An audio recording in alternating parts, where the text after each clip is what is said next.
voy a dar inicio a la lectura de la hoja de vida del doctor Rudecindo Vega Carriazo. El doctor Rudecindo Vega Carriazo es abogado y político peruano. Es magíster en Derecho Civil por la Pontificia Universidad Católica del Perú. Es un experto internacional en gestión pública, descentralización y lucha contra la pobreza. Ha sido director ejecutivo de la Secretaría Técnica del Proceso de Descentralización, encargada desde el Poder Ejecutivo de iniciar el actual proceso de descentralización entre los años 2001 y 2002. Ha sido secretario técnico de la Comisión Interministerial de Asuntos Sociales entre los años 2003 y 2005. Se ha desempeñado como ministro de Vivienda, Construcción y Saneamiento entre los años 2005 y 2006, también como ministro de Trabajo y Promoción del Empleo en el año 2011, y ha sido embajador del Perú y Nicaragua entre los años 2012 y 2014. Ha sido presidente de la empresa de servicio de agua potable y alcantarillado de Lima, Sedapal, entre los años 2017 y 2018.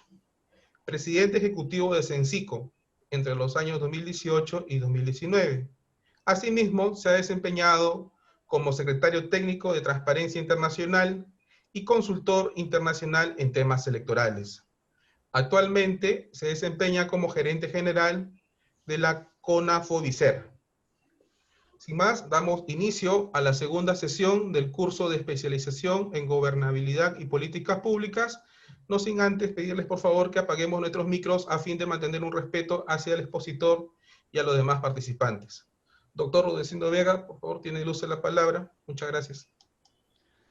Bueno, primero que nada quisiera agradecer tanto a Yuri y a Francisco y a la Escuela Electoral del Jurado Nacional de Elecciones por permitirme compartir en este curso de especialización. Y bueno, voy a tratar de desarrollar con ustedes este tema del marco institucional de la gobernabilidad democrática en el Perú. Creo que es un tema que en realidad en los últimos años en nuestro país ha adquirido una importancia tremenda, más aún porque lo hemos puesto a prueba año a año, ¿no? Hoy lo que antes podíamos entender que era un breve plazo para los cambios, hoy o teníamos que esperar grandes procesos, largos plazos, medianos plazos. Hoy los cambios institucionales, los cambios políticos, la puesta a prueba de la viabilidad democrática del país se realizan prácticamente de manera permanente, mes a mes, semana a semana. Hoy el corto tiempo es, vamos a decir, la constante en los cambios del país, y esto tiene que ver mucho con el funcionamiento de la democracia y por lo tanto con el funcionamiento y la concepción de gobernabilidad que tengamos en el país, ¿no? Y yo sinceramente quisiera comenzar por qué es lo que deberíamos de entender por gobernabilidad, ¿no? Seguramente muchos de ustedes conocen bastante el tema y en este conocimiento que se tiene del tema uno puede visualizar tres grandes conceptos a mi manera de ver que deberíamos de abordarlo con mucha claridad, ¿no? Y estos tres conceptos son los siguientes: el de gobierno, gobernabilidad y gobernanza. Van juntos y hay que entenderlos así, que si uno quiere entender gobernabilidad hay que referirnos al concepto gobierno, y si quiere uno entender gobernanza hay que referirnos al concepto gobierno, pero entre todos ellos hay que procurar entender el significado. Y lo digo esto ¿por qué? Porque vamos a decir, toda esta teoría de la gobernabilidad es producto de la crisis de fines de los 60, comienzos de los 70, de la crisis del estado de bienestar, cuando se da la revolución del 68, ¿verdad? Entonces, a propósito de esta gran crisis de los estados europeos, que se va extendiendo por todo Occidente, es que se comienza a repensar mucho sobre la gobernabilidad en los diferentes estados y en los diferentes países. La década de los 70 es un concepto de gran discusión de la gobernabilidad, como la década de los 80 y 90 es de gran discusión del concepto de gobernanza, pero todos ellos vinculados al término y concepto de gobierno. Tanto es así que lo que yo puedo decir es que los límites conceptuales entre estos tres términos en realidad se vuelven muy difusos. Muchas definiciones de gobernabilidad se asemejan a definiciones de gobierno, igual ocurre con el de gobernanza. Entonces hay, vamos a decir, una mezcla de definiciones, una mezcla de conceptos que lo que nos lleva es a relacionarlos si es que queremos entender cada uno de ellos. Y con esto, ¿qué quiero decirles? Posiblemente la primera característica de estos tres conceptos es que son polisémicos. Y con esto lo que estamos diciendo es que tienen una pluralidad de significados, una pluralidad de denominaciones. En realidad, muchos autores tratan de aproximarse y lo que hacen es posicionar un concepto desde la perspectiva de lo que ellos quisieran desarrollar, quisieran enfocar. Hay definiciones que pueden tener un peso desde lo jurídico, otros desde la ciencia política.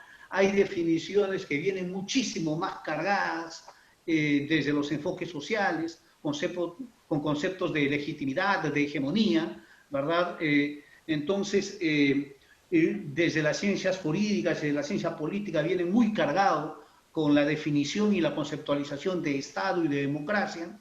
Entonces, son conceptos de, además de ser polisémicos, son conceptos muy relacionales. Si uno quiere entenderlos en su magnitud, siempre hay que relacionarlos con otros términos, con otras denominaciones y aproximaciones.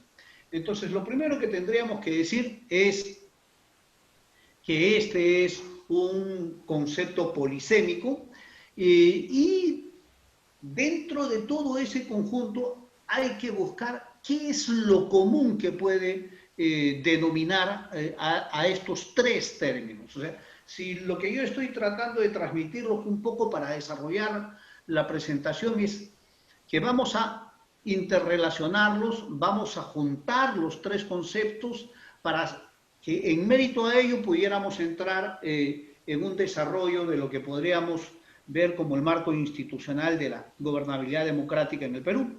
Y entonces, ¿cuál es ese común denominador? Y el común denominador, vamos a decir, lo más sencillo, lo más práctico para no complicarnos en adelante, tiene que ver con que estos tres conceptos se refieren al arte o a la manera de gobernar, o a la acción de gobernar o de gobernarse, ¿verdad? A la acción y el efecto de gobernar.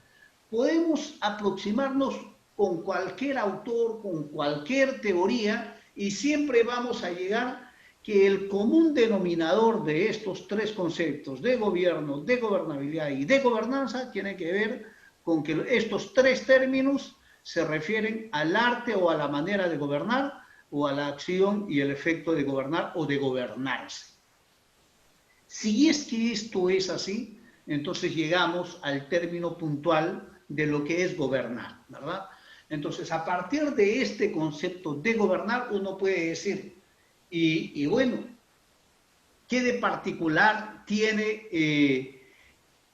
la gobernabilidad respecto a la gobernanza? Bueno, la gobernabilidad hace referencia a lo que debe ser gobernable. Si yo estoy en el Perú, entonces la gobernabilidad democrática en el Perú, lo que está haciendo referencia es a que el Perú sea un Estado, un país gobernable. Gobernable. O sea, gobernabilidad alude a que sea gobernable el Estado o el país. Pero claro, eso es en términos muy sencillos. Ahora, ser gobernable puede tener diferentes aproximaciones. Puede ser gobernable en un periodo gubernamental, puede ser gobernable en una década, puede ser gobernable en 20 años. La historia de la gobernabilidad en el Perú ha sido muy variada. Nosotros hemos tenido, por ejemplo, en el siglo XIX, una enorme cantidad de golpes de Estado. La gobernabilidad, vamos a decir, era sinónimo de crisis constante, ¿verdad? En el siglo XIX. Ya en el siglo XX comenzamos con algunos periodos democráticos un poquito más frecuentes, pero también cortos, porque siempre fueron cortados por golpes de Estado. Entonces ahí tenemos que la gobernabilidad del país, que el Perú, que nuestro país en términos de gobernable tenía crisis constantes. Y fíjense que estoy aludiendo a propósito a los cambios de régimen, ya sea golpe de Estado o ya sea democrático. Y lo hago en referencia a este concepto porque un país puede ser gobernable en términos dictatoriales como también puede ser gobernable en términos democráticos. Porque la gobernabilidad no distingue. Lo que la gobernabilidad quiere decir es que sea gobernable el país. Y el país puede ser gobernable de manera autoritaria y puede ser gobernable de manera democrática. Entonces, para eso es que el otro concepto de gobernanza nos ayuda mucho, porque el concepto de gobernanza fundamentalmente nos añade el buen gobierno, el gobierno democrático, el gobierno que negocia, que respeta a las instituciones y a los otros actores políticos. Entonces, el concepto de gobernanza alude mucho más a este posicionamiento, ya no en términos autoritarios, sino de cómo desde el gobierno se pueden tejer redes de articulación con otros actores políticos, con otros actores económicos, sociales, con grupos de poder, se puede consensuar, se puede negociar, se debe de concertar. Entonces, el concepto de gobernanza, al ampliar este abanico de no solamente gobernable en términos ya sea autoritarios o democráticos, sino crea otro ámbito de instituciones que nos lleva a posicionar el concepto de democracia mucho más. Entonces, gobernabilidad y gobernanza nos llevan ya al concepto central del arte o manera de gobernar o acción o efecto de gobernar. Entonces, con estos conceptos es que uno puede decir la gobernabilidad que alude a que nuestro país pueda ser gobernable de manera sostenida. Y acá sí lo que yo quiero señalar es que tenga que ver con una sostenibilidad. O sea, muy pocos autores insisten en este aspecto.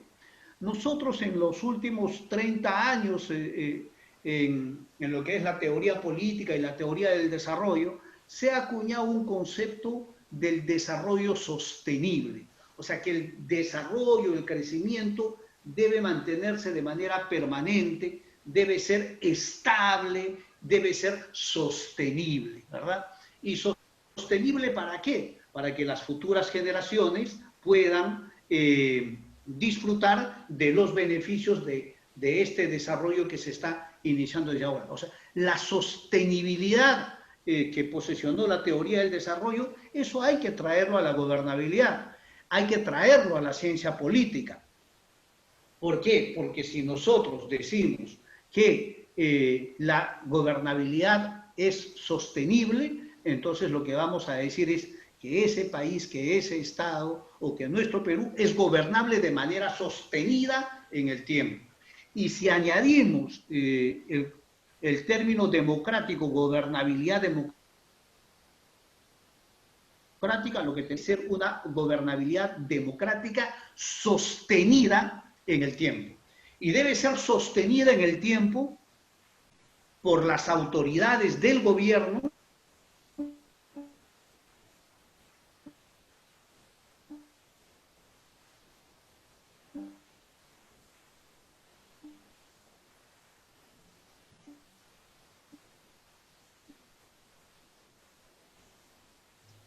Un momento, por favor, vamos a esperar que se restablezca la señal de internet del expositor para poder continuar con la clase.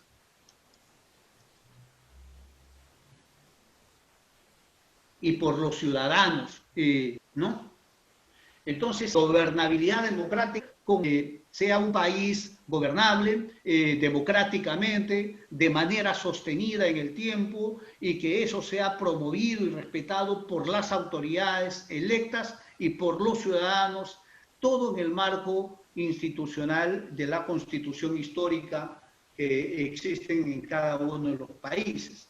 Entonces, acuñado ese concepto de la gobernabilidad histórica y de la gobernabilidad democrática, es que hay que aproximarnos al concepto de democracia.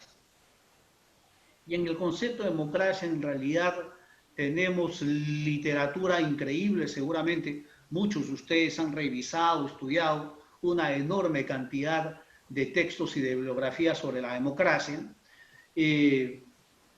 Pero yo quisiera referirme fundamentalmente, nuevamente, a mínimos comunes denominadores, porque podemos escoger un autor, podemos escoger una teoría que nos permita desarrollar la conceptualización de la democracia, pero en todas las definiciones hay que tratar de buscar algo mínimo que nos permita a nosotros aproximarnos a este concepto. Y entonces, ¿cuál es el mínimo común denominador de lo que podríamos entender la democracia política? Y acá hay dos visiones fundamentalmente de democracia, ¿verdad? La dimensión procedimental, y es acá cómo los votos se convierten en autoridades, cómo nosotros elegimos a las autoridades que van a ejercer el gobierno.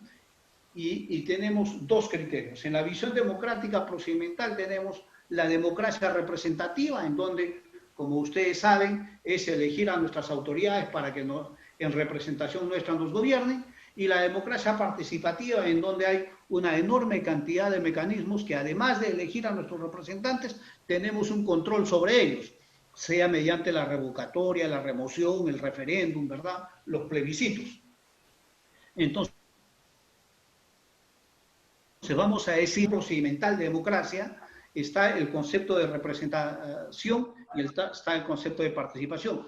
Pero desde la visión valorativa de la democracia, entonces ahí está su identificación con los derechos de libertad, igualdad, fraternidad, tolerancia y todo lo que viene con el desarrollo tradicional, histórico del concepto valorativo de democracia, ¿no?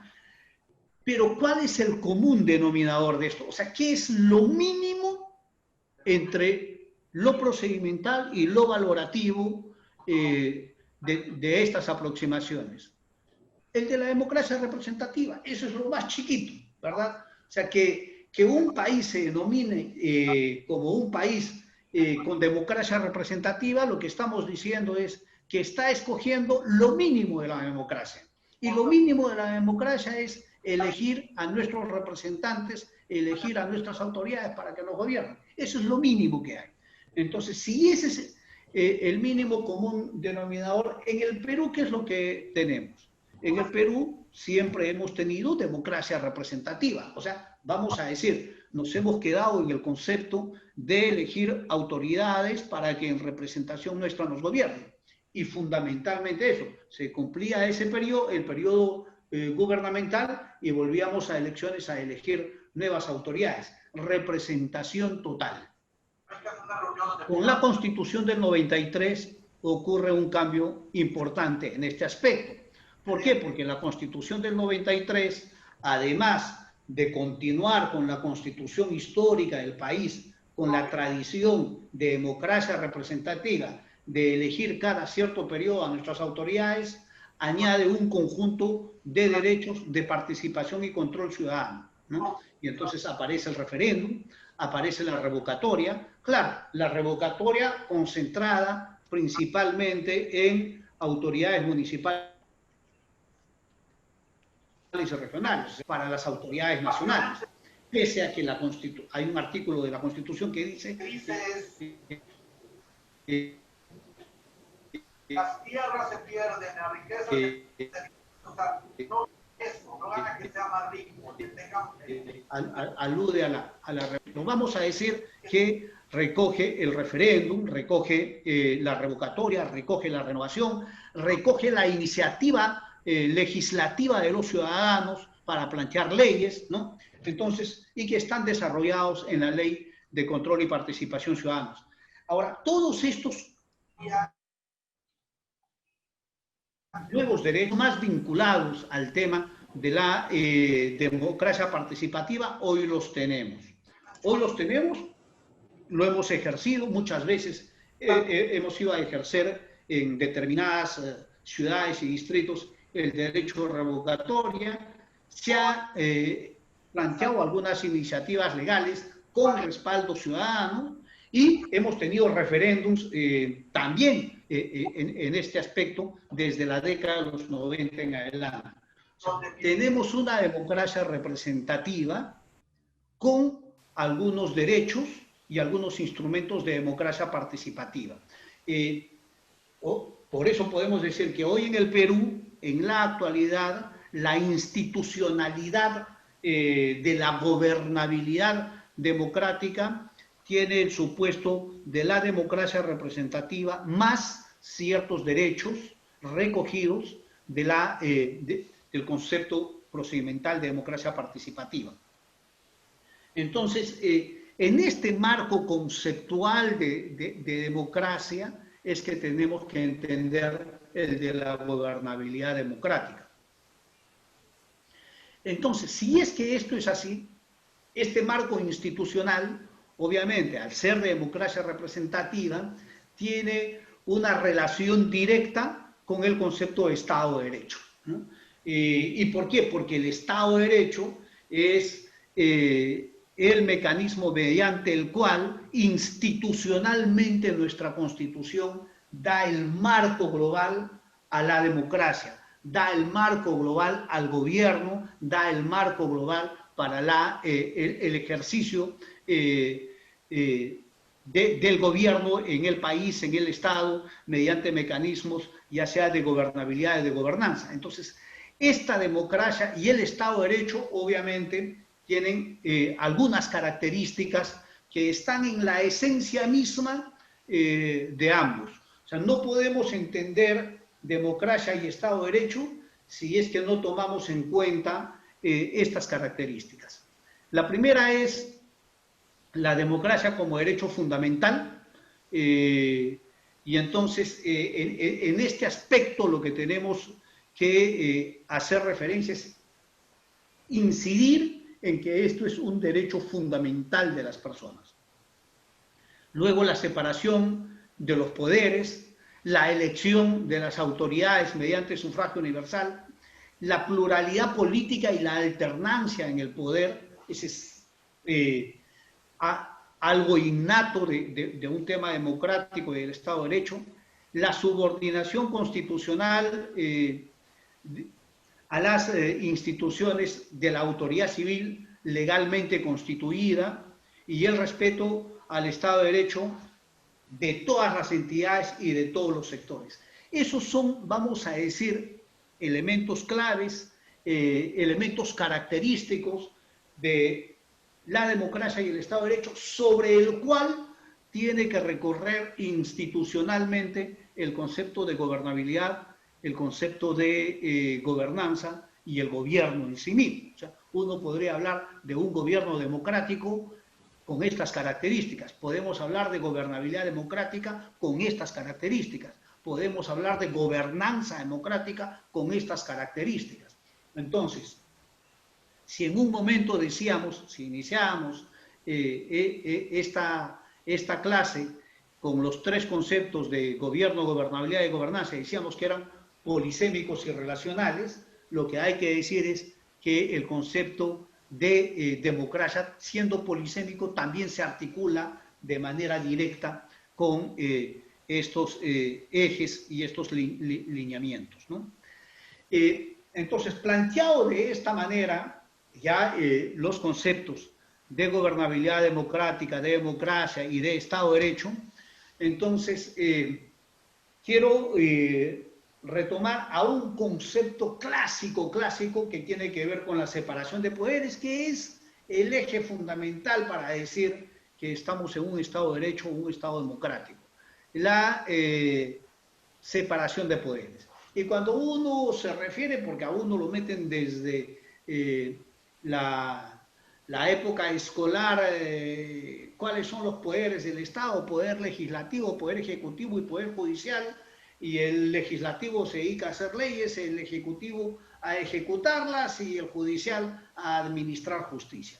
Y esa imagen bidimensional de democracia y del Estado y del ejercicio del poder es lo que trasciende históricamente y doctrinariamente prácticamente toda producción, no solamente doctrinaria, sino toda producción de organización del Estado y producción normativa, constitucional, en la organización de las sociedades.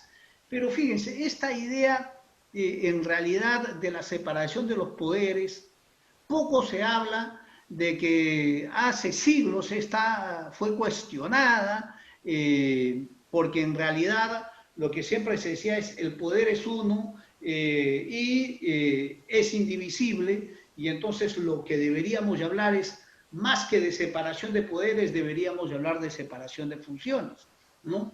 Y cuando queremos aproximarnos al Estado, existen muchas otras dimensiones, o sea, no podemos hablar de la función legislativa, de la función ejecutiva, de la función judicial, de la función de control, es decir, varias funciones públicas de carácter nacional que permiten organizar a un Estado moderno y en las circunstancias actuales.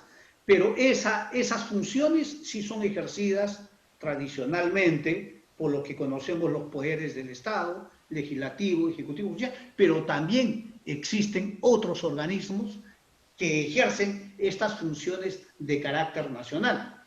Y entonces, pero además de eso, hay que ver que en la organización del gobierno, territorialmente también, la organización del territorio se ha dado de diferente manera. Por ejemplo, nosotros en el país, territorialmente, vamos a decir, la organización territorial del Estado peruano, la organización territorial del Perú, tiene que ver con provincias, con departamentos, provincias y distritos. Por mandato constitucional deberíamos de tener regiones. Sin embargo, ya llevamos cerca de 20 años de proceso de descentralización y el Perú tiene gobiernos regionales, tiene 26 gobiernos regionales, pero no tiene ninguna región. Cosa rara, ¿verdad? O sea, ¿cómo es posible que tengamos gobiernos regionales, pero no tenemos ninguna región en el país? ¿Por qué? Porque el concepto de organización territorial, de división política del país, tiene otro mecanismo de funcionamiento. Entonces, la división territorial del país, departamentos, provincias, distritos, centros poblados, pueblos, caseríos, anexos, ¿verdad?, se rige por conceptos totalmente diferentes a los de niveles de gobierno. Y el tema de niveles de gobierno tiene que ver con el concepto de descentralización, que es otro ingreso al concepto de Estado moderno en el país. Entonces, cuando uno trata de aproximarse por el tema de las funciones públicas, por el tema de los organismos, por el tema de la descentralización, por el tema de la división territorial del país, entonces lo que nos vamos a llegar a encontrar es que en estas circunstancias ya el concepto bidimensional no tiene mucho sentido. Entonces hay que aproximarnos de otra manera. ¿Por qué? Porque la separación de poderes se convirtió en un mito. El tema de la separación de poderes nos ha llevado y nos lleva a una enorme cantidad de errores en la aproximación y en el enfoque de la organización del Estado. Porque siempre pasamos que toda aproximación a la organización del Estado tiene que ser poder legislativo, poder ejecutivo, poder judicial y ahí no pasamos y no nos movemos, cuando en realidad existe una enorme diferencia para aproximarnos. ¿Y por qué? Solamente para hacer referencia de por qué ese es un mito y por qué no debemos de seguir con ese concepto tradicional que nos lleva más a meter la pata, a equivocarnos en el desarrollo normativo y legislativo y en el desarrollo de la institucionalidad democrática del país. Por ejemplo, hoy, y muchos de ustedes lo viven seguramente en su ejercicio profesional diario, hoy el Poder Ejecutivo legisla más que el Poder Legislativo, ¿verdad? Vamos a decir, el Poder Legislativo sí sigue siendo el poder que da las leyes del país, pero el Ejecutivo da leyes también, y da leyes con rango de ley, decretos legislativos, decretos de urgencia, ¿verdad? Más aún, en su capacidad reglamentaria, a través de los decretos supremos, puede reglamentar y puede normar una enorme cantidad de actividades que ni por asomo puede llegar el legislativo. Vamos a decir, el poder legislativo, por la forma como han evolucionado las sociedades, los estados, cómo ha evolucionado el mundo, hoy el poder ejecutivo legisla mucho más que el poder legislativo. Pero además de eso, el Poder Ejecutivo, curiosamente, se ha concentrado en la fiscalización. Hoy vamos a decir, fiscaliza, legisla y fiscaliza. Pero el poder de fiscalización tampoco es único del Poder Legislativo, porque hoy esa fiscalización, el Poder Legislativo lo comparte con la Contraloría, lo comparte con la Fiscalía, lo comparte con la Defensoría del Pueblo, ¿verdad? Incluso con el Poder Judicial. Es decir, la actividad de fiscalización, que también se decía que es propio del Legislativo, hoy también está repartida en otras instituciones del Estado con carácter constitucional y que uno no se aproximaría y no entendería si es que nos quedáramos en el viejo concepto de la separación de poderes y en donde solamente hay 3 poderes en el país. El poder ejecutivo, obviamente, además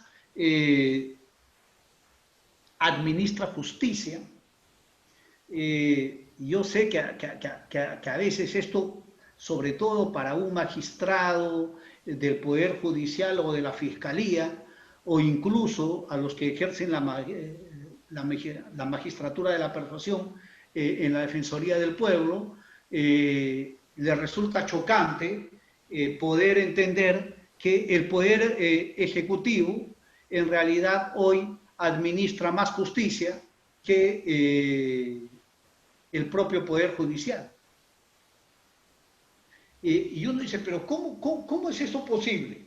Miren, el Poder Ejecutivo tiene bajo su control todo lo que es los tribunales militares y todo lo que son los tribunales civiles. Y claro, uno puede decir, pero todo lo que pasa por estos tribunales terminan en el Poder Judicial. Sí, los que llegan allá, pero los miles y miles de casos que quedan en estas instancias previas como resolución de conflictos, en realidad, si es que no llegamos a verlo de esa manera, corremos el riesgo de no regularlo en la mejor forma posible.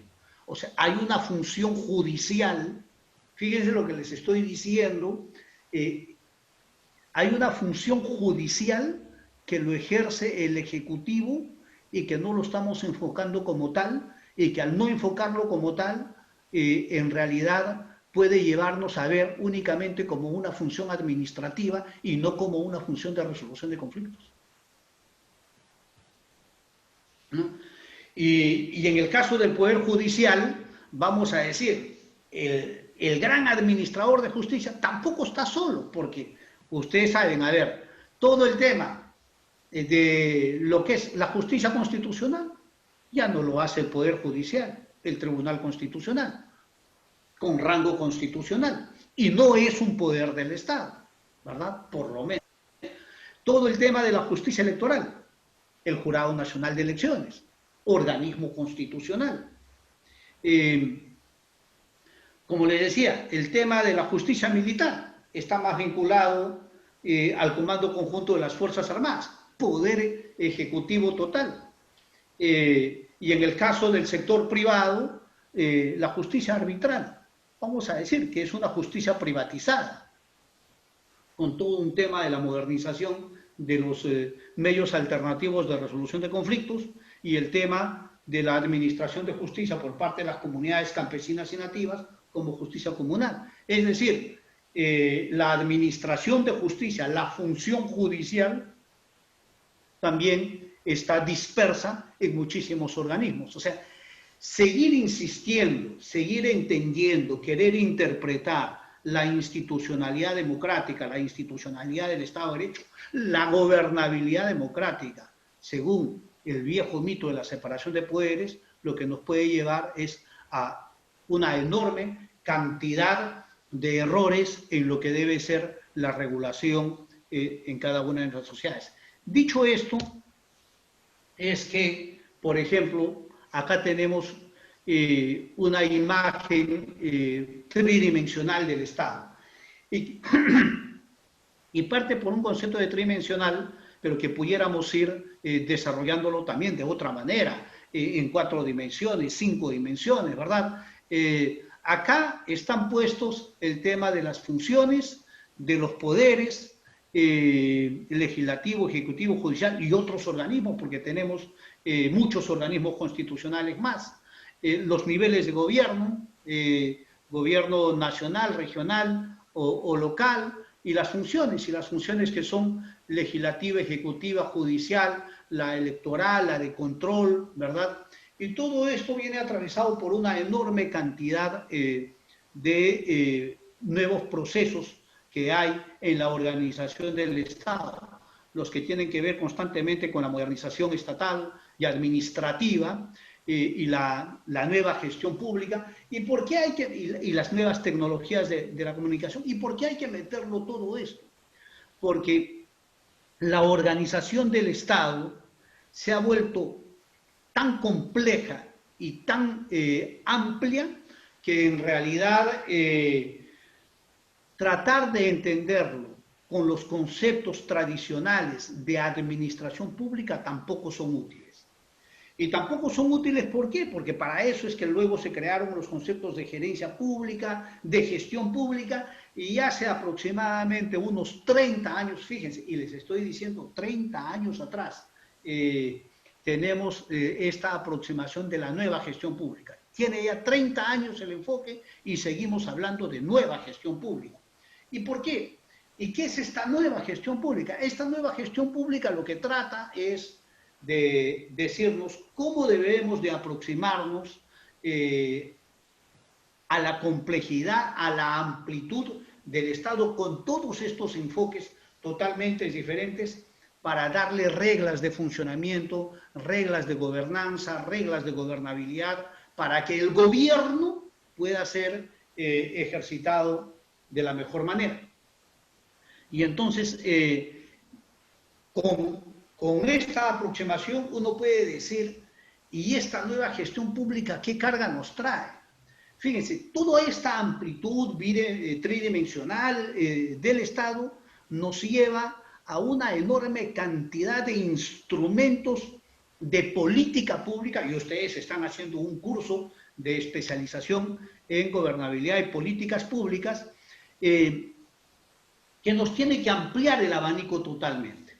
Y entonces, si uno quiere entender con estos nuevos enfoques de gobernabilidad, de gestión pública, de organización tridimensional del Estado, entonces los sistemas públicos, las políticas públicas, cómo se definen, cómo se desarrollan, cómo se instrumentan. Y entonces ahí tenemos los sistemas de gestión públicas, los sistemas administrativos y los procesos de reforma nacional. Los sistemas de gestión pública son los grandes sistemas que atraviesan todas las instituciones y por lo tanto atraviesan todos los organismos vinculados al gobierno, a todos los poderes y a todas las instituciones del Estado. Tiene que haber un sistema nacional de planificación. En el Perú nosotros tuvimos un proceso, el INP, el Instituto Nacional de Planificación, que desapareció luego del golpe del 5 de abril, se volvió a crear y hoy es el Centro Nacional de Planeamiento Estratégico, o CEPLAN, que está a cargo del Sistema Nacional de Planificación. Y hoy tenemos varios productos de este Centro Nacional de Planificación Estratégico. Lamentablemente, más parece un organismo de referencia que de obligación. O sea, ¿y por qué lo digo de referencia? Muchos de ustedes que están en la gestión pública seguramente se darán cuenta que, curiosamente, las instituciones públicas tienen más tiempo para preparar su presupuesto del próximo año que sus planes estratégicos de desarrollo. Más aún, en el Perú todavía es una costumbre que los planes estratégicos del siguiente año se elaboran después que se ha hecho el presupuesto, cuando en realidad debería de ser al revés, ¿verdad? Debería de primero establecerse la planificación, los planes estratégicos de desarrollo, los planes anuales, y luego de eso tiene que ver con el presupuesto. Tenemos un sistema nacional de presupuesto con varios conceptos, ahí está incluso el tema del presupuesto participativo. Tenemos el sistema nacional de contrataciones, el sistema de administración y finanzas, ¿no? El sistema nacional de control, ¿no? Entonces, hay sistemas nacionales que nos permiten que funcione la gestión pública en general. Esos sistemas nacionales en cada institución tienen que ver con una cerca de treintena de sistemas administrativos, porque también lo llamamos sistemas administrativos: tesorería, contabilidad, recursos humanos, trámite documentario, informáticos. En realidad tenemos sistemas administrativos hasta por gusto. Pero todos estos hoy tienen que ver con una aproximación de nueva gestión pública. Y a todo esto tenemos que ver con la descentralización, con la modernización del Estado, la reorganización estatal, que es constantemente, y las normas de empleo público que son cambiantes en el país. O sea, si uno quiere aproximarse al concepto de gobierno, de gobernanza, de gobernabilidad, en un marco de gestión pública, de Estado de Derecho, democracia, tiene que tomar en cuenta todos estos aspectos. Y para ustedes que están en un curso de especialización de políticas públicas, pues hay que tomarlo en cuenta todos estos aspectos. Por ejemplo, yo podría decirles, ¿no? O sea, quien quiera meterse a un tema de gestión pública, hay un documento clave que todo aquel que quiera entrar debería de tenerlo constantemente como un documento de referencia permanente para la gestión. Es un documento que lo elabora el Ministerio de Economía y Finanzas, que es el marco macroeconómico multianual, en donde se fijan las líneas de lo que va a ser la gestión económica para cada 3 años. Pero ¿por qué les digo que todos deberíamos de ver eso? Porque ese marco macroeconómico multianual recoge la participación de todos los sectores, da los lineamientos para el funcionamiento de todos los sectores.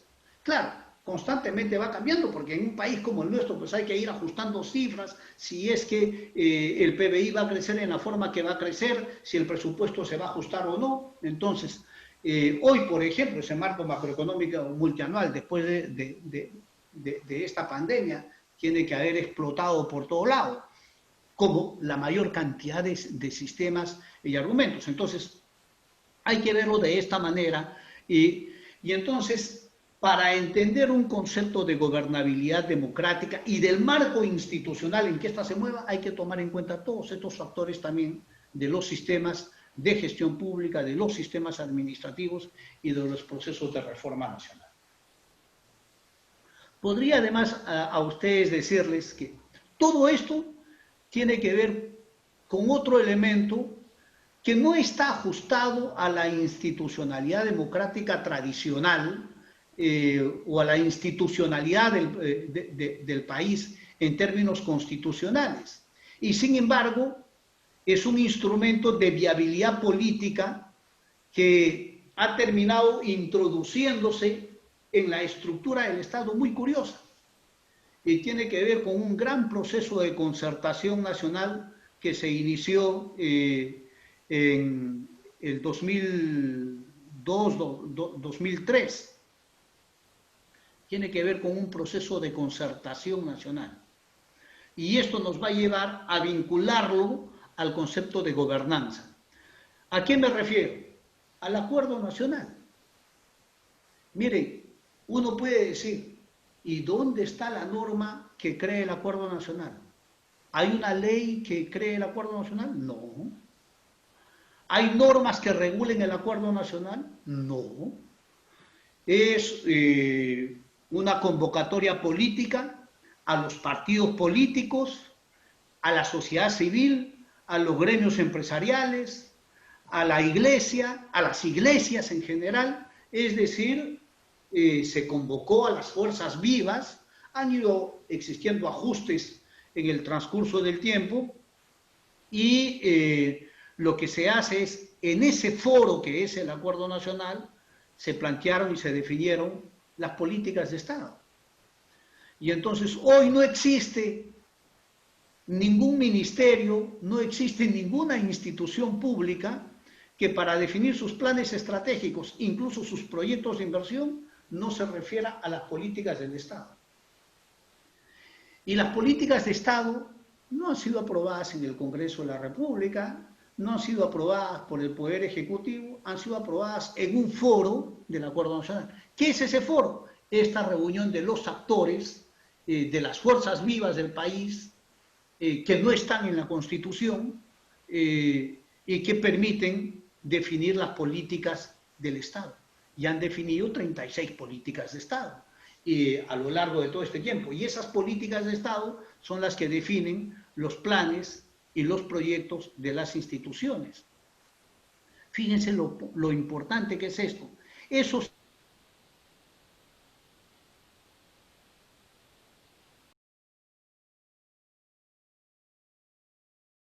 tampoco. Esto nos introduce el concepto de gobernanza, que es el buen gobierno articulando a los actores diferentes del gobierno a secas. ¿No? Entonces vamos a decir, fíjense, y ese es otro proceso enorme. En el gobierno de Toledo se posesionó muchísimo el Acuerdo Nacional. El Acuerdo Nacional creo que fue lo que le permitió saltar muchas de las crisis políticas.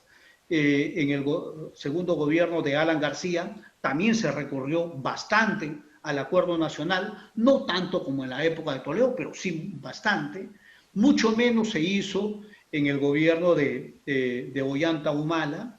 Se aprovechó, hubo más utilización política, si quieren, de ese gran foro del Acuerdo Nacional, y lamentablemente en el gobierno, en el último periodo gubernamental, con Pedro Pablo Kuczynski y con Vizcarra, ha sido nulo el recurrir al Acuerdo Nacional. Solamente se le ha convocado hace unos meses atrás por primera vez por Vizcarra, y ahora que se ha planteado esta suerte de Pacto Perú, que no se sabe qué articulación tendrá, pero la más probable articulación que lo tenga sea a través del Acuerdo Nacional. Fíjense que acá estamos hablando de una suerte de gobernanza democrática, cómo se articularía como un proceso nacional que ya vamos a tener 20 años y que está muy poco estudiado, a pesar que tiene una influencia tremenda en lo que es la definición de políticas públicas del país. Hoy no existe, como les digo, ni planes ni proyectos de política pública en el país a nivel nacional, regional o local que no haga referencia a las políticas de Estado definidas en el Acuerdo Nacional.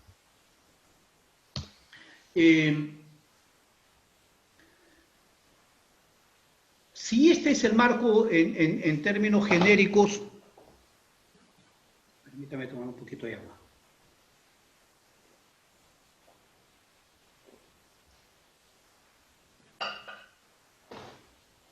Con este marco en términos genéricos, uno puede decir, ¿y cómo más podemos entender la gobernabilidad democrática? Y lo que yo acá quisiera decirles, miren,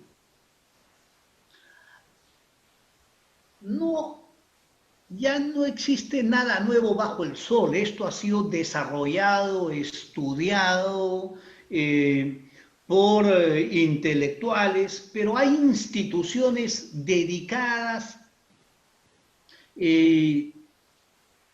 cotidianamente y de manera permanente a desarrollar indicadores que nos permitan ir midiendo diferentes aspectos de competitividad, de infraestructura, a nivel educativo y en los términos democráticos también.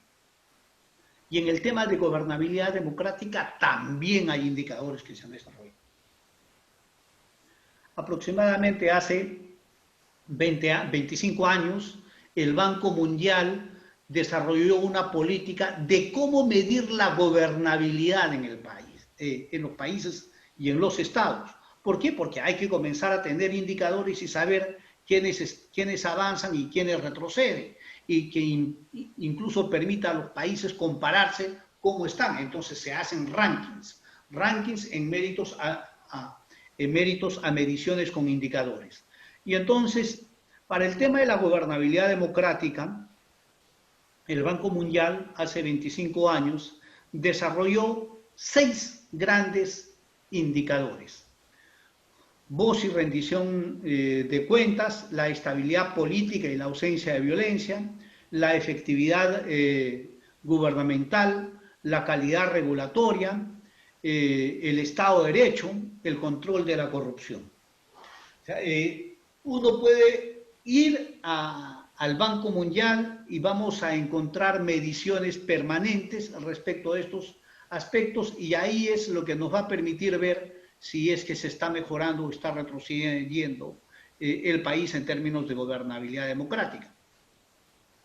Yo he recogido el estudio del CEPLAN en el Perú, de cómo el Perú está visto en indicadores de organismos mundiales, y entonces en este estudio del CEPLAN en el Perú en los indicadores mundiales se añaden este concepto de credibilidad en las autoridades, la independencia judicial, la percepción de la corrupción y el gasto militar. Entonces, voy a recoger los 6 indicadores de gobernabilidad democrática del Banco Mundial, más estos otros 4 incluidos por el CEPLAN, y voy a guiarme por este estudio del CEPLAN que lo hizo hasta el año 2014 de manera permanente. Y utilizo eso porque quiero transmitirles a ustedes cómo estos conceptos, cómo estos términos, cómo estas teorías, cómo estas aproximaciones hoy pueden ser medibles. Podemos palparlos, podemos tocarlos, podemos ver si avanzamos o retrocedemos. Nos permite compararnos con otros países. Y entonces voy al primero de ellos.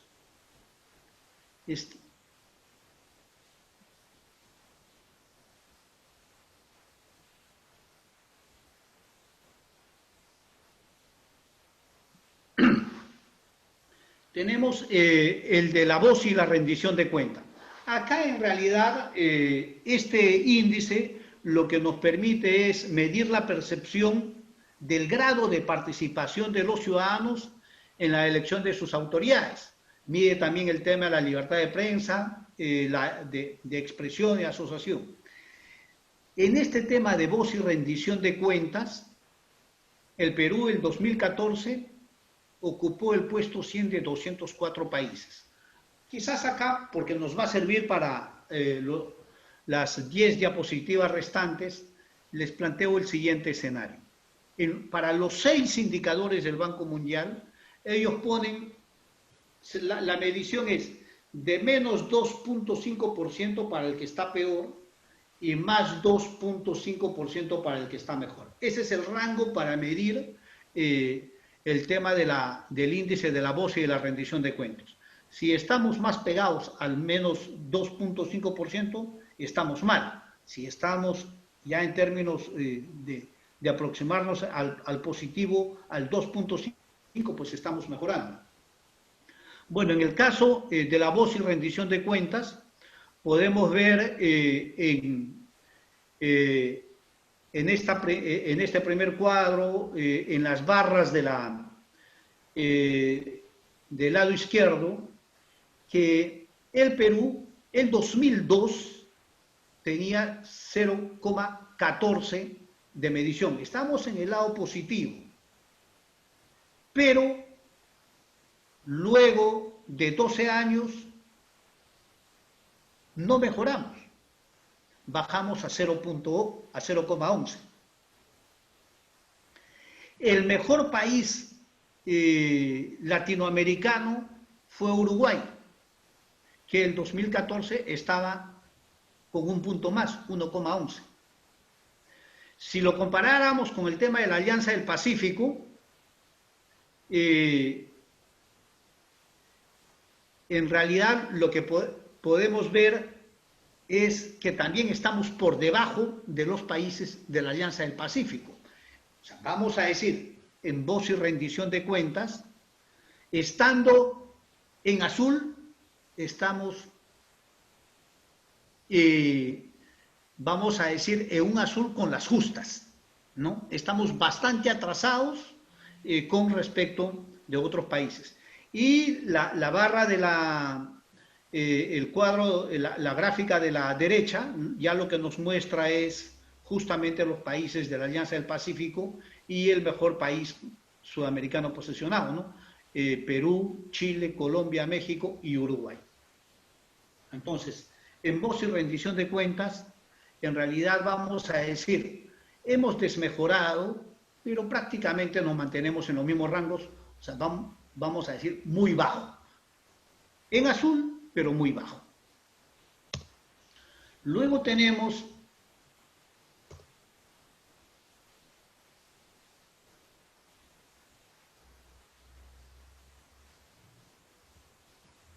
ahora sí no entiendo.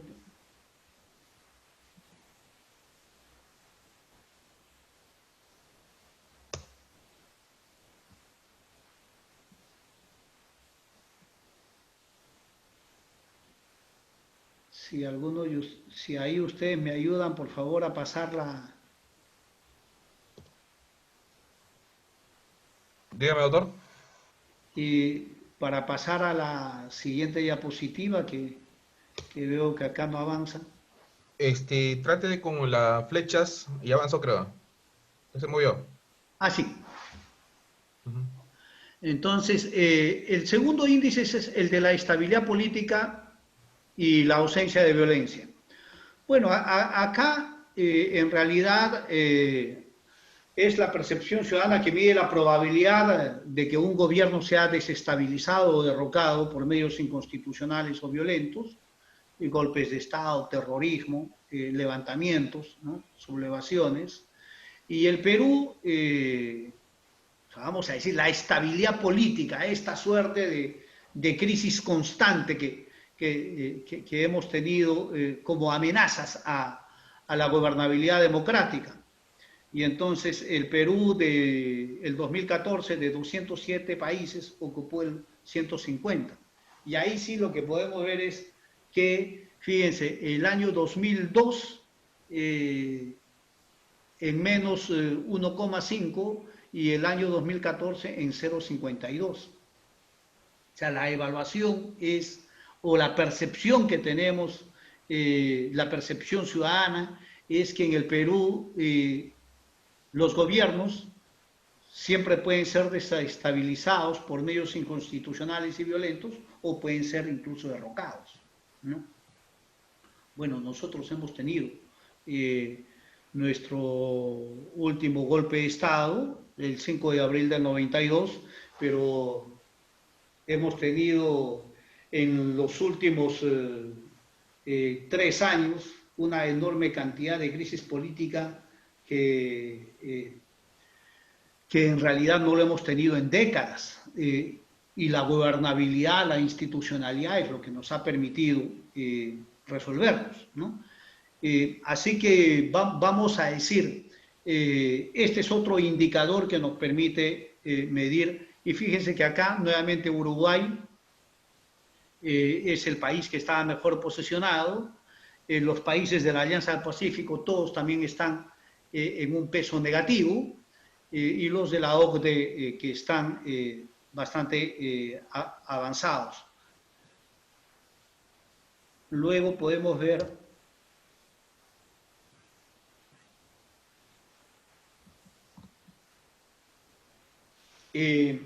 la efectividad.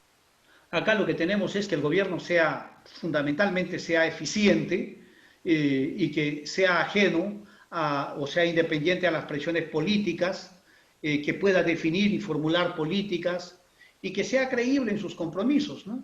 Entonces el Perú, el 2014, ocupó el puesto 118 de 209 países. Vamos a decir, en este índice de efectividad gubernamental también terminamos jalados. Si estas cifras de efectividad gubernamental de lejos son mejores a las cifras de efectividad gubernamental en los últimos 5 años, o sea, la situación es peor, para peor, no para mejor, ¿verdad? Ahí el que estuvo mejor posicionado en Latinoamérica fue Chile. O sea, vamos a decir, en este índice también estamos mal. Calidad regulatoria, o sea, acá es la percepción ciudadana sobre la capacidad de un gobierno para formular políticas que promuevan el desarrollo del sector privado. O sea, toda esta, y nosotros tenemos acá Indecopi, Proinversión, las APPs en términos de desarrollo, de inversión pública, que hemos desarrollado una institucionalidad en este aspecto, que no lo teníamos hasta antes de la década de los 90, vamos a decir, esto se ha ido mejorando constantemente, y acá, fíjense, el año 2005 de 209 países, acá también estamos en positivo, ¿verdad? 0.52 quizás sea el índice en donde mejor ubicación y desarrollo ha tenido el país, ¿no? Luego tenemos el del control de la corrupción, el 6º índice del Banco Mundial. Acá, en realidad, también tenemos una evaluación negativa. Los últimos años nos ha ido peor en los índices, pero acá nos permite ver todo el rango global. Y podemos decir que en este aspecto también no nos ha ido bien. Salvo el de calidad regulatoria, en donde estamos bien en el resto de indicadores según el Banco Mundial en términos de gobernabilidad democrática, todavía estamos muy atrasados y estamos más en déficit que en avance. Dicho esto, acá hay este otro índice que es la credibilidad en los políticos. Este es un índice desarrollado por el Foro Económico Mundial que mide la percepción de la opinión pública respecto de la labor del gobierno nacional. Acá ya la medición no es de menos 2.5 a 2.5, sino que acá se comienza de 0 a 7. Entonces, en esta evaluación de 0 a 7, la credibilidad de los políticos en el Perú en el 2002 era de 1.41 y 1.7, vamos a decir, también estamos en déficit. El mejor país ubicado es Uruguay, y estamos incluso por debajo del índice de la Alianza del Pacífico. En el año 2016, según el Foro Económico Mundial, el Perú ocupó el puesto 130 de 140 países, ¿no? El de la independencia judicial, desarrollado por este mismo Foro Económico Mundial, es respecto a la percepción de los ciudadanos sobre la existencia de la injerencia en las decisiones judiciales, nuevamente de 0 a 7, ahí estamos en 2.8 por debajo de lo de la Alianza Pacífico, por debajo del promedio, o sea, un poquito mejor que el de la credibilidad de los políticos, pero también en términos negativos. El Perú ocupó el puesto 112 de los 140 países. Luego viene el de la percepción de la corrupción. Fíjense, una cosa es el del control de la corrupción, que lo hemos visto como indicador del Banco Mundial, y este es más bien de la percepción de la corrupción. En el primero alude a cómo se controla la institucionalidad gubernamental para controlar la corrupción, y en este caso es más bien la percepción ciudadana de la corrupción. Y acá, nuevamente, y este es un indicador desarrollado por Transparencia Internacional. El año 2015 el Perú ocupó el puesto 93 de 168 países. Estos índices a los últimos años han empeorado. Y finalmente el tema del gasto militar, también como un indicador de gobernabilidad democrática, ¿no? Este índice es desarrollado por el Instituto Internacional de Investigación para la Paz, y acá en realidad lo que nos muestra es el porcentaje del PBI como gasto de las Fuerzas Armadas, y el presupuesto de los organismos de defensa.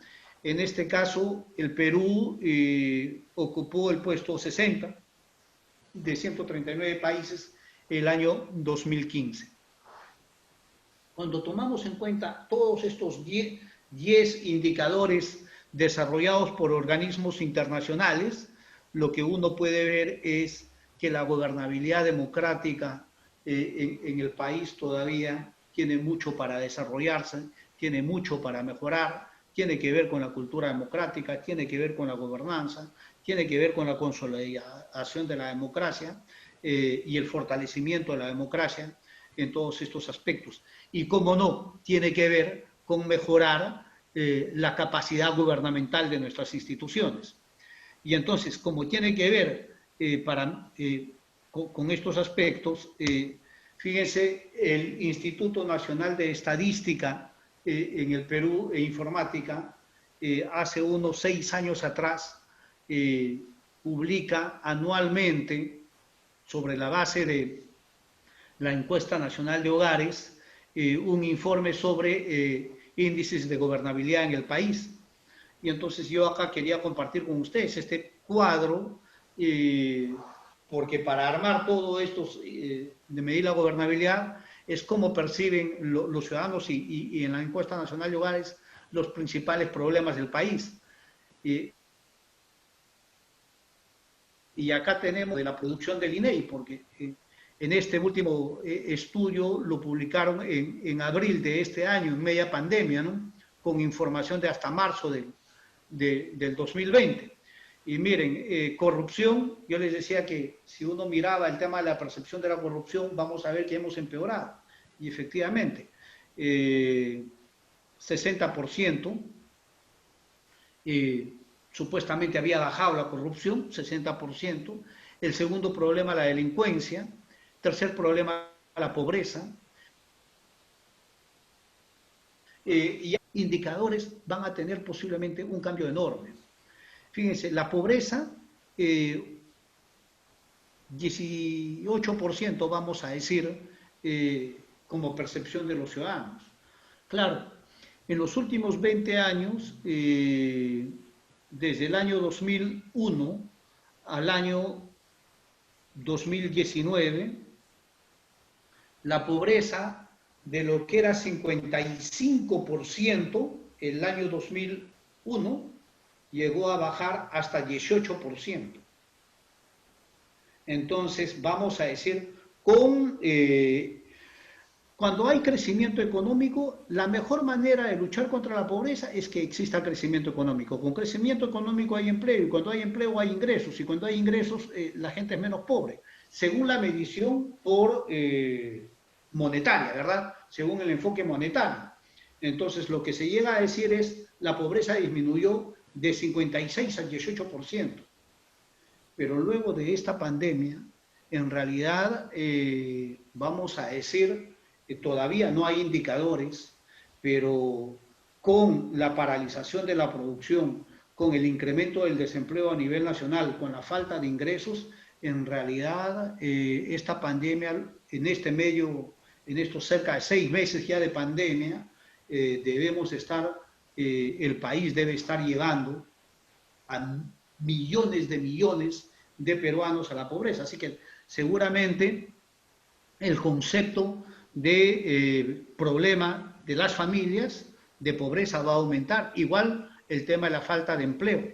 Entonces acá todos estos indicadores seguramente se van a ir moviendo, pero quería compartir con ustedes, porque por ejemplo, fíjense acá, mal funcionamiento de la democracia es casi inexistente como problema que está al final, ¿verdad?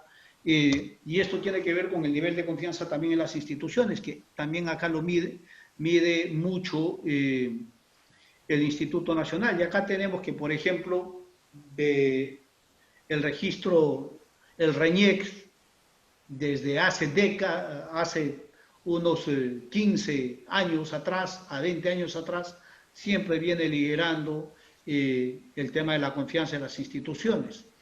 Y ahí ustedes pueden ir viendo cada una de ellas.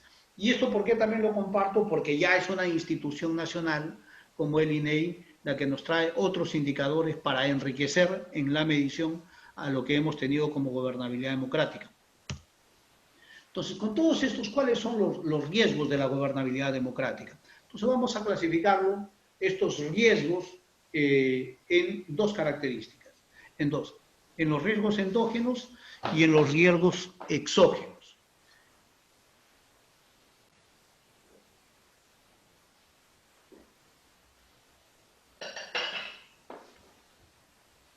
En los endógenos son los que provienen de la propia institucionalidad democrática, desde la propia institucionalidad del Estado.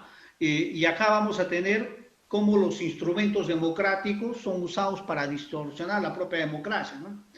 Entonces, la democracia existente es formalmente, pero ya basada de contenido. ¿A qué nos referimos? Fíjense, en las últimas décadas lo que hemos tenido es estados, democracias representativas que tienen toda la institucionalidad que les manda su constitución, pero sin embargo que no funcionan o no son independientes. Entonces, por ejemplo, la década de los 90, en el caso del Perú, en la década de los 90 teníamos separación de poderes, teníamos un poder judicial, pero nadie en su sano juicio creía que el poder judicial era independiente en la década de los 90. Igual ocurría con el Ministerio Público, ¿verdad? Con la Contraloría, con el Banco Central de Reserva. O sea, el concepto de... O sea, existen todas las instituciones, pero copas. En la década de los 90, la única institución que se movió más o menos con criterios de independencia fue la Defensoría del Pueblo. Y digo más o menos con un cierto criterio de independencia, porque finalmente no le daban presupuesto y lo tenían limitado con ese criterio. Uno puede decir el gran debate que existe respecto de Venezuela hoy. En Venezuela existen todos los organismos constitucionales, pero todos intervenidos, ¿verdad? Todos intervenidos. Y uno dice, pero tienen su propia legislación, su propia... O sea, la institucionalidad democrática de ese Estado, ellos salen y dicen, pero todos existen, todos tienen sus procedimientos, todos funcionan, pero claro, todos están de una u otra manera controlados.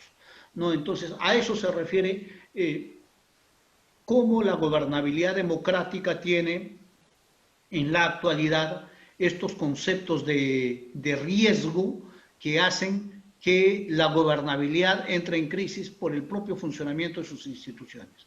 Y ya los exógenos tienen que ver con los que distorsionan o sean de contenido, pero ya desde fuera de la institucionalidad. Entre los riesgos endógenos, ahí tenemos un listado más o menos amplio: inexistencia de independencia en el ejercicio de las funciones, inexistencia de separación de poderes, intervención de las instituciones autónomas y fragilidad institucional, desconocimiento de la pluralidad cultural, territorialidad definida en términos de propiedad más que titularidad, corrupción, relajamiento de la función de control, es decir, debilidad de las organizaciones políticas, sociedad civil débil, informalidad, desinterés de los ciudadanos respecto de los derechos ciudadanos. Es decir, tenemos una gran cantidad de riesgos endógenos que lo que nos deben de llevar es que la gobernabilidad democrática muchas veces está en riesgo por propios factores internos del funcionamiento de la gobernabilidad. Entonces, más que buscar explicaciones fuera de la gobernabilidad y de la institucionalidad, hay que entenderlos como factores internos. Y luego tenemos los riesgos exógenos. Acá hay lo que se llaman poderes fácticos y poderes paralelos. En los poderes fácticos tenemos grupos de poder vinculados al poder económico o gremios socialmente fuertes, los grupos de presión generalmente vinculados a los medios de comunicación. Hoy estos poderes fácticos en el Perú son tremendos, ¿verdad?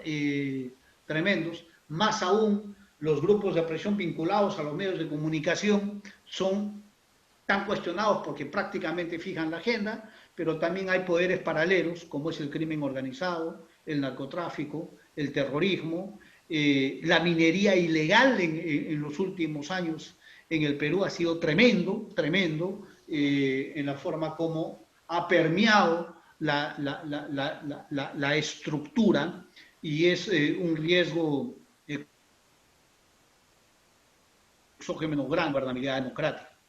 Con estos riesgos, obviamente, lo que uno puede dar, siempre se habla de que hemos tenido tres grandes olas de democratización en el siglo pasado y comienzos en el siglo pasado, ¿verdad? Y que nos ha llegado y lo hemos vivido acá en el Perú. Pero ahora se habla de una nueva ola, solo que con las tres primeras olas del siglo pasado eran tratar de entender la transición de un régimen autoritario, de una dictadura, a la democracia. Las grandes crisis institucionales de democracia, de gobernabilidad en el siglo pasado tenían que ver con una transición de dictaduras a democracia. Pero la última característica de la ola actual, lo que se nos dice es, para entender gobernabilidad, gobernanza, democracia, transición institucional, es que no es de una transición de una dictadura a democracia, sino es de una desdemocratización. Cómo la democracia va perdiendo valor, fuerza, realidad y se va volviendo una suerte de término sin contenido. O sea, están todas las instituciones, pero no funciona realmente. Entonces hay una desdemocratización usando instrumentos democráticos con fines autoritarios, ¿no? Y eso tenemos varios ejemplos de países actuales, Venezuela, Bolivia. Yo he estado en Nicaragua. Nicaragua está toda la institucionalidad democrática, pero con un gobierno autoritario que acaba de ya aprobar normas para una reelección permanente, en donde Ortega es el presidente y su esposa es la vicepresidenta, vamos a decir, pero ahí nadie puede decir que no esté la institucionalidad, está la institucionalidad. Entonces a eso se refiere que esta es una ola de desdemocratización, de cómo la democracia por factores propios va perdiendo su valor, y al ir perdiendo ese valor, obviamente, todo lo que tiene que ver con gobernabilidad también sí, llega a su signo. Por eso que en algunos sitios se habla de democracia, dicta blanda, Estado de Derecho intervenido. En realidad, lo que debe plantearnos a una serie de retos y de desafíos. Uno de los retos importantes es revertir todo lo que tenga que ver con los riesgos endógenos y una lucha frontal contra los factores exógenos. Con todo esto, lo que trato de compartir con ustedes es, hay un marco de institucionalidad, de gobernabilidad democrática en el Perú muy importante. Nos falta mejorar en casi todos los indicadores medibles y tenemos que mejorar. Todavía ahí, pese a que el Perú ha mejorado mucho en las 2 últimas décadas, todavía tenemos muchos pendientes. Lamentablemente esta pandemia nos hace retroceder en muchísimos indicadores y seguramente hoy hay elementos de gobernabilidad democrática que están más en cuestión, pero curiosamente en el Perú, en los últimos años, a pesar de tener una institucionalidad débil, a pesar de que nuestra gobernabilidad democrática es incipiente, a pesar de todo eso, crisis grandes, fuertes, que antes no los hemos vivido, los hemos podido resolver en un marco de institucionalidad. Es curioso, pero es lo que hoy tenemos y seguramente después de esta pandemia, muchos de estos indicadores nos van a hacer retroceder, pero esperemos que los peruanos tengamos la sensatez de escoger mejores autoridades para que no nos empeoren la situación de la que hoy ya tenemos. Y creo que ustedes van a tener que cumplir un rol más que importante en tratar de educar a nuestros ciudadanos a poder escoger y elegir mejor en términos de la gobernabilidad democrática del país, ¿no? Eso es lo que quería compartir. Seguramente si hay inquietudes, intervenciones, yo encantado. Muchas gracias, doctor Rudecindo Vega. Vamos a dar a continuación inicio a una ronda de preguntas. Vamos a escoger entre 3 a 4 preguntas. Para ello les pido por favor que los señores participantes puedan plantear su pregunta en el chat o levantar la mano para darle el uso de la palabra.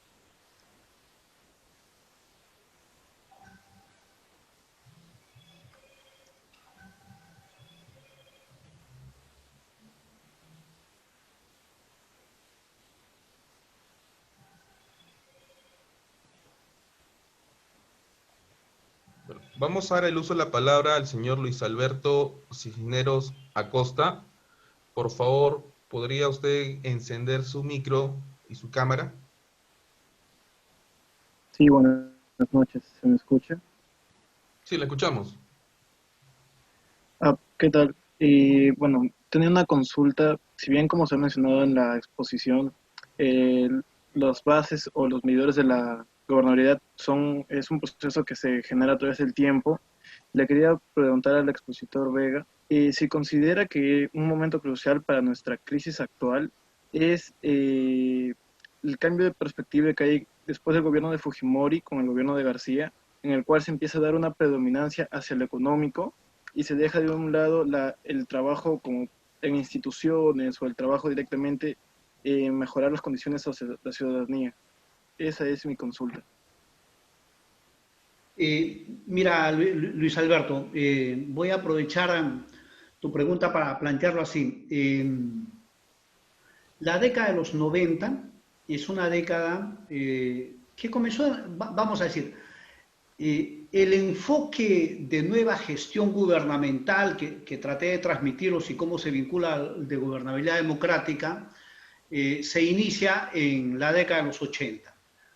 Fundamentalmente cuando Margaret Thatcher fue electa primer ministro en Inglaterra, ¿no?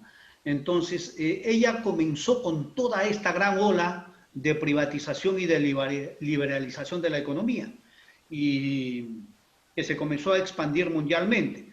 Uno de los países latinoamericanos que justamente acogió y desarrolló este mecanismo fue Chile. antes que Perú. Y en el Perú lo acogimos en la década de los 90 ya con Fujimori. Todo un enorme proceso de privatización. Entonces, muchos creen que en este enfoque el predominio de la economía en términos de gobernabilidad democrática tiene que ver con el enfoque neoliberal. Y este enfoque neoliberal es lo que, al traer el predominio de la economía, también trajo el nuevo enfoque de la gestión pública, en donde todos estos nuevos sistemas que yo les he ido hablando, y la modernización del Estado y la descentralización vienen cargados de ese concepto. Pero lo que yo quisiera decirte es, en parte puede obedecer a ese criterio, pero todos los procesos de los países tienen que ver con una puja, con una lucha de fuerzas. Y en el Perú no hemos sido ajenos a eso.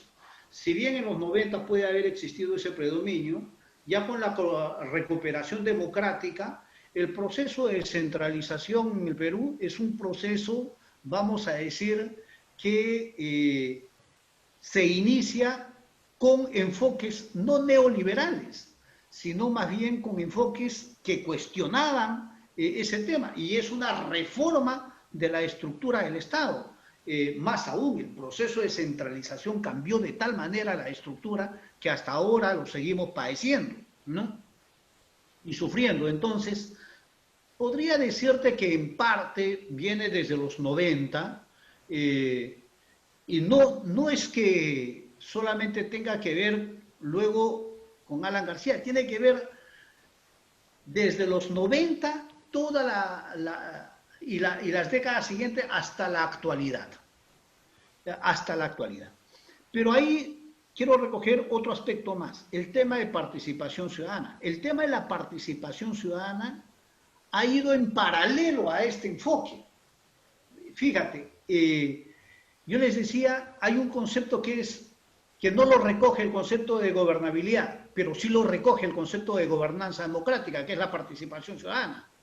Y en los últimos años, esa participación ciudadana es la que ha permitido conseguir muchísimos aspectos de derechos, de procesos institucionales, de mejoras, de fortalecimiento. Entonces, vamos a decir, no es una constante de ida y vuelta, de puja de fuerzas en determinadas coyunturas, algunas predominan sobre otras, pero no hay un enfoque acabado. Y yo creo que en el país, en el Perú, es una efervescencia de esas suertes. Fíjate, en la década de los...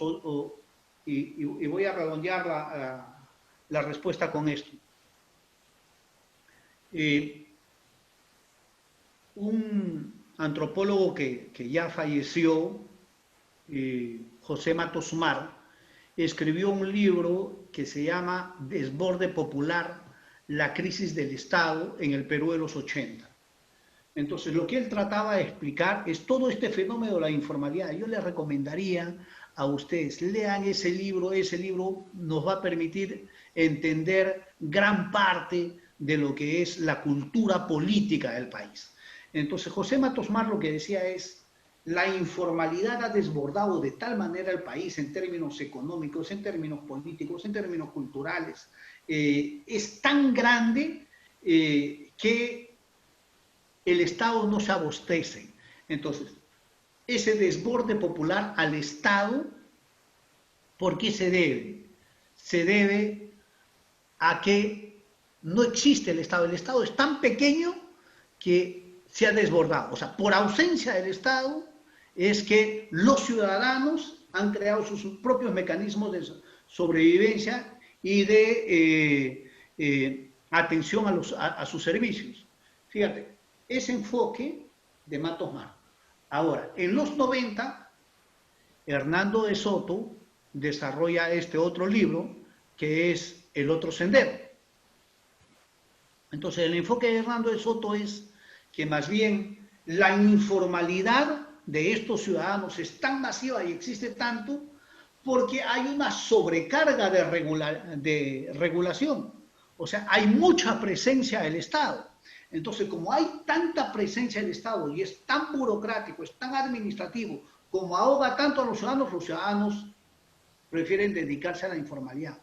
Fíjate, Matos Mar señala que la informalidad se da por una sobrepresencia del Estado.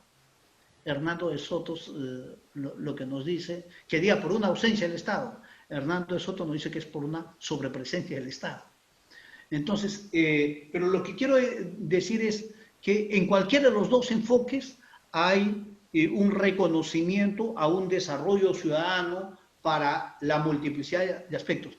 Hoy la informalidad es tan grande que debido a la informalidad es que estamos padeciendo esta pandemia. Si el Perú no fuera tan informal, la pandemia no nos hubiera afectado tanto. Y este es un tema del cual se habla, pero poco se hace. Entonces, quizás la prioridad nacional en los próximos años debería de ser cómo hacemos una lucha frontal contra la informalidad. La informalidad en el Perú es del 78%. 78%. Mira lo que debe ser tan duro para el gobierno actual de querer dar bonos cuando no sabe a quién dar, porque todo el resto están informales, no saben cómo llegar. El bono rural solamente ha llegado al 40%. Hay 60% que no lo ha recibido. Y no lo ha recibido porque no tiene cuenta. Porque los agricultores no tienen cuenta en los bancos. Entonces, ¿cómo vas a llegar a los campesinos si ni siquiera tienen cuenta y todo el diseño está estructurado para llegar a través de los bancos? Entonces, cierro tu intervención señalando que hay que ir matizando los enfoques porque la realidad en un país como el nuestro nos demuestra que puede ser más rico que los propios enfoques teóricos e ideológicos que puedan existir. Muchas gracias, doctor. Vamos a continuación darle el uso de la palabra a la señorita Daisy Pariona Guamaní. Por favor, ¿puedes encender tu cámara y tu micro, por favor?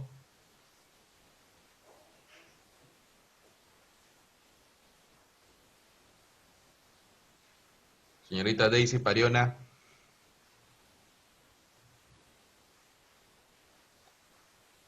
Bueno, vamos entonces Hola, a pasar. ¿cómo está? Buenas noches.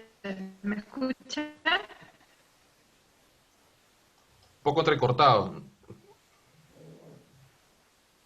¿Cómo está? Buenas noches. ¿Me escucha? Sí, mucho mejor.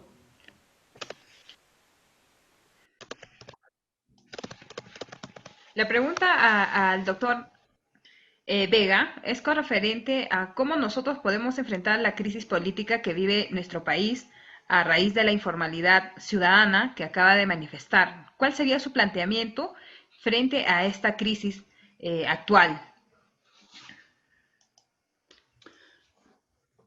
Mira, acá yo tengo la impresión y voy a mezclar gran parte de lo que puede ser enfoque con lo que es la experiencia que uno tiene, ¿no? Mira, Daisy, si queremos enfrentar la informalidad, tenemos que verlo en su integralidad y como un proceso que el Perú tiene que asumirlo a largo aliento. Y te voy a poner 3 ejemplos. El tema de la pobreza. Yo hace un instante les decía que en el año 2001 la pobreza tenía 55% y al año 2019 llegó a 18%. Fíjate lo que bajó. ¿Y en mérito a qué? El Perú crecía económicamente y la pobreza bajaba. La pobreza monetaria, o sea, medida como ingresos.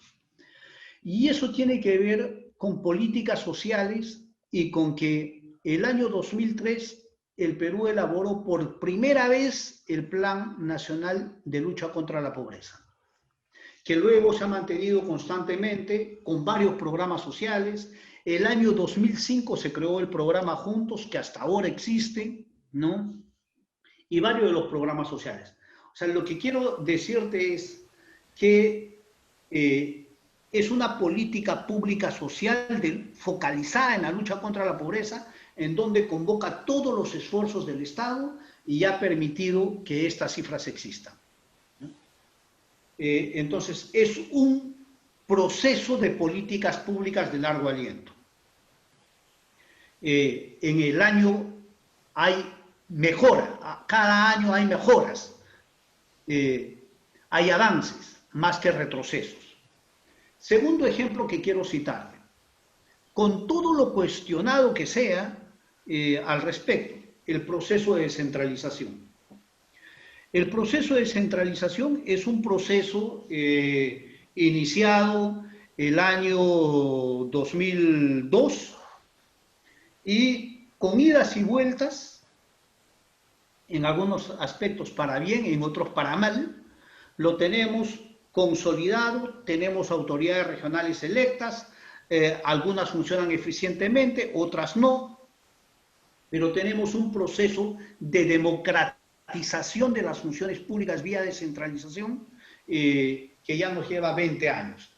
¿Ha cambiado el Perú? ¿Ha cambiado la estructura del Estado? ¿Ha cambiado la toma de decisiones? Sí, y de manera muy importante.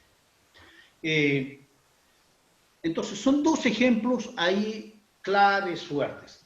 Un tercer ejemplo podría decirte el de la concertación, el que les decía que está más vinculado a un tema de gobernanza democrática vía el Acuerdo Nacional. El 2003-2004.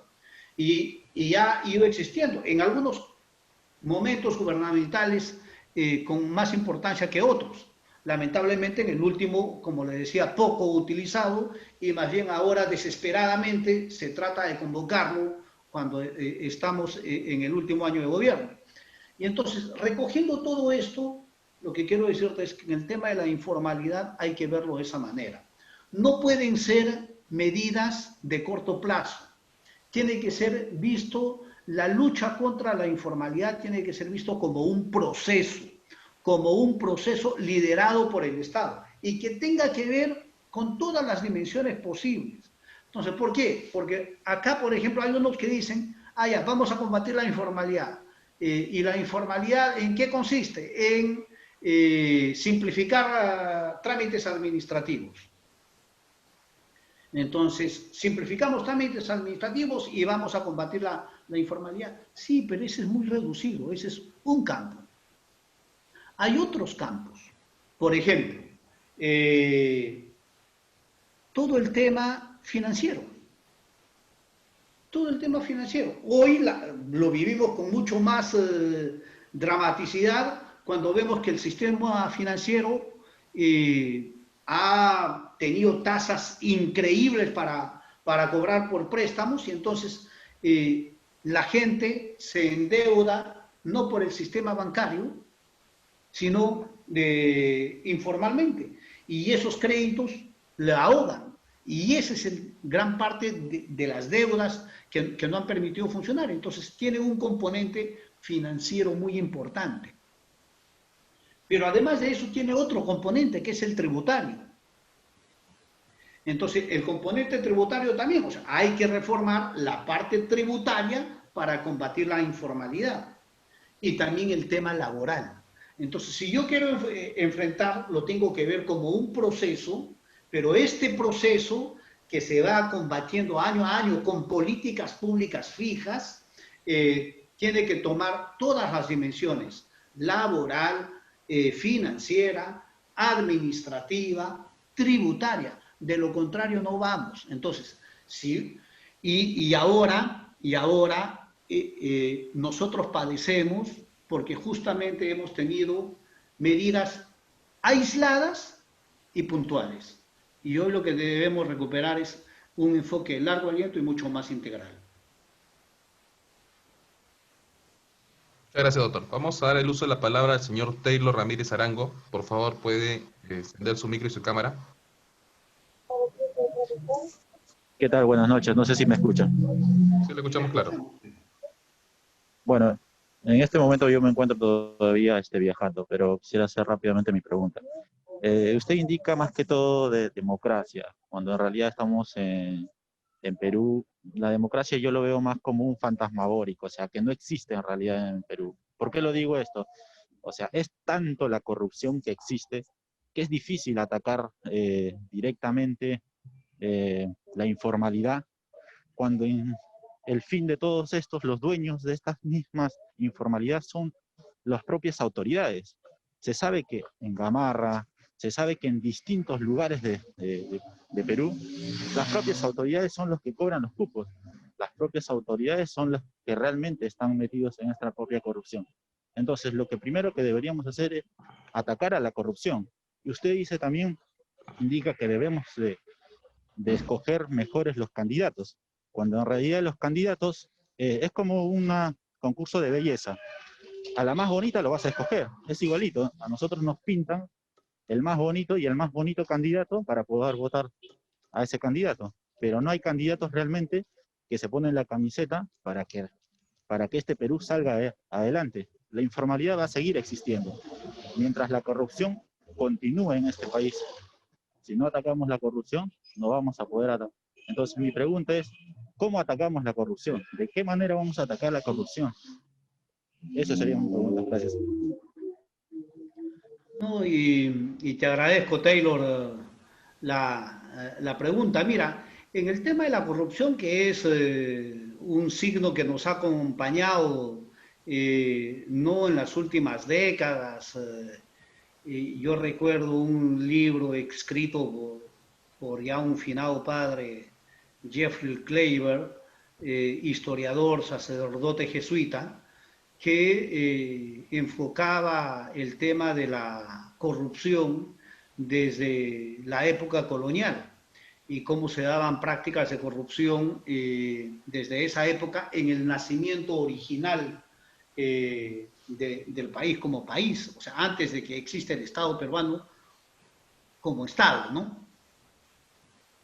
Entonces, más aún, hay por qué uno de los preceptos del Tahuantinsuyo era Amasúa, ¿verdad? No robarás. ¿Por qué? Porque existía también esa práctica y más bien acá lo que se trataba es de que ese sea un principio de desarrollo institucional. Entonces, vamos a decir, la corrupción la tenemos teñida históricamente y de lo que se trata es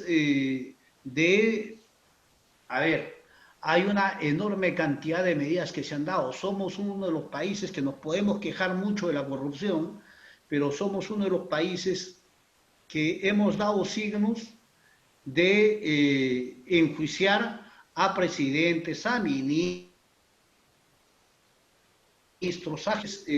ahí hemos ido funcionando, vamos a decir, con avances y retrocesos, y de lo que se trata es de fortalecer todos estos aspectos. La informalidad tiene que ver con eso, también tiene que ver con eso, pero lo que yo te diría, y esto tiene que ver, y quería recoger, Taylor, lo que tú habías señalado, este tema de la corrupción y de la informalidad es culpa solamente de las autoridades. Creo que eso es verlo solamente desde un lado. También tiene que ver la culpa de nosotros los ciudadanos. Cuando estuve en Nicaragua había una frase que a mí se me impregnó muchísimo. Ellos tienen una frase, es la culpa no es de los que participan, la culpa es de los ausentes. O sea, es como las personas que a veces deberíamos de tener un poquito más de compromiso con la vida pública de nuestro país, no nos comprometemos. Preferimos desde la ventana, desde la puerta, juzgar, juzgar, juzgar, juzgar y poco comprometernos a participar. El día que mejores personas decidamos meternos a la cancha, pues seguramente vamos a ir cambiando poquito a poquito también. Y ese es un rol en el cual a las personas que son mejores hay que convencerlas para que ellas asuman un grado de representación en todo lo demás. Recuerdo que yo justamente conversando con unos trabajadores el año pasado, lo que me decían es lo siguiente, pero a ver, si nadie se mete a la cancha, entonces, ¿cómo vamos a mejorar nuestras autoridades si lo que dejamos es que los más vivos, los que entran con intereses subalternos, sean los que sean electos? Entonces, creo que ahí es un tema de mejorar mucho la capacidad de candidatos, y esto tiene que ver con la gobernabilidad democrática. O sea, los partidos tienen que tener una mejor oferta, pero los ciudadanos también tenemos que escoger mejor. Y para que haya una mejor oferta y nosotros podamos escoger mejor, todos tenemos que asumir la responsabilidad de participar más en la vida pública del país. Muchas gracias, doctor Rudecindo. A continuación, damos el uso de la palabra al doctor Yuri Alejandro Chessman Olaechea, director de la Escuela Electoral y de Gobernabilidad. Adelante, doctor. Muchas gracias. La verdad es que ha sido una excelente conferencia. Creo que los alumnos que han participado el día de hoy, que son más de 90 alumnos, y eso nos satisface, que la Escuela Electoral tenga una gran demanda y una aceptación y preferencia por parte de muchos ciudadanos, profesionales, académicos, de todas partes del Perú. Tenemos casi los 25 departamentos que participan en este curso. Es decir, es un curso que ha logrado una gestión descentralizada en el conocimiento y tenemos varios profesionales de varios departamentos y eso nos trae satisfacción. Muchas gracias, doctor Rudecindo Vega, y creo que esta clase nos lleva a dos cosas importantes. Una, la teoría, de la cual explicó muy bien, y otra es el conocimiento que tiene por la experiencia de haber ejercido los altos cargos públicos que ha tenido usted en el trayecto profesional. Así es que en nombre de la Escuela Electoral y de Gobernabilidad, el Jurado Nacional de Elecciones, le otorgo el presente diploma, el reconocimiento a su valiosa participación como expositor con el tema Marco Institucional de la Gobernabilidad Democrática en el Perú. Muchísimas gracias y esperemos contar con su presencia próximamente en este curso y en otros cursos que tenemos. Un curso de programa de líderes que también estamos desarrollando, y son 60 líderes de los 25 departamentos seleccionados de los 400 que postularon. Así es que muchas gracias, un fuerte abrazo, doctor. Encantado, gracias Francisco también. Gracias. Muchas gracias. Un momento, doctor, ¿para la foto podría ser? Sí, por favor. Por favor, cuando diga 3, cuente hasta el número 3, vamos a hacer la captura de la pantalla.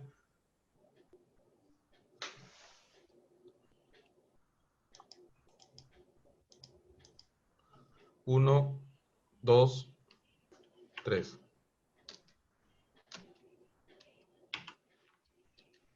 Muchas gracias a todos y a todas por su participación. Muchas gracias, doctor Rudecindo Vega. Gracias, buenas noches. Gracias.